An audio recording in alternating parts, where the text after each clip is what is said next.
Then he says this in verse 19.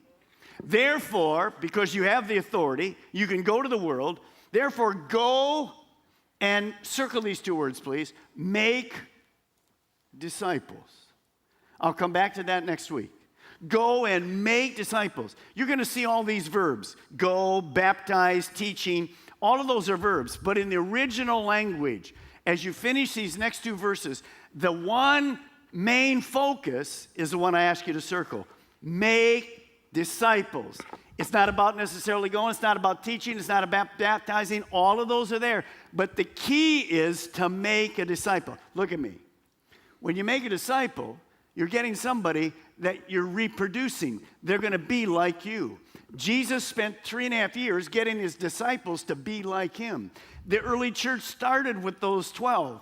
Minus 1, 11, because of Judas. They reproduced themselves. The reason you and I are sitting here today, 2,000 years later, is because they reproduce.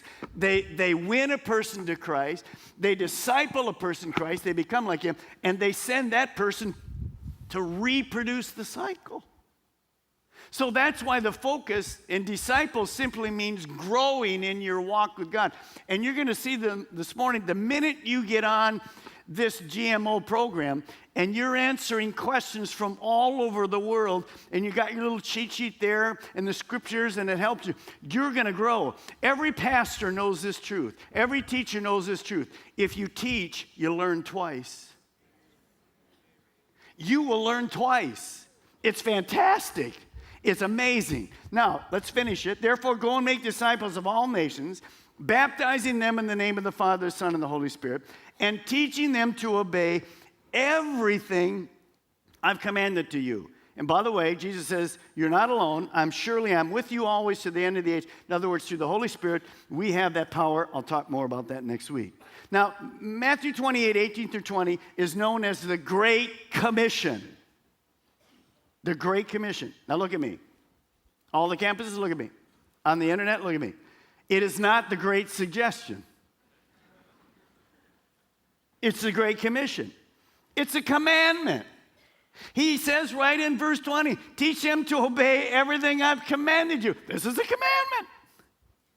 And so understand, this is my marching orders.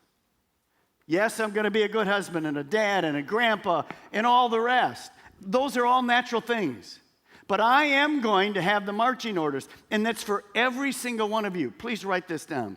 God reaches people through people.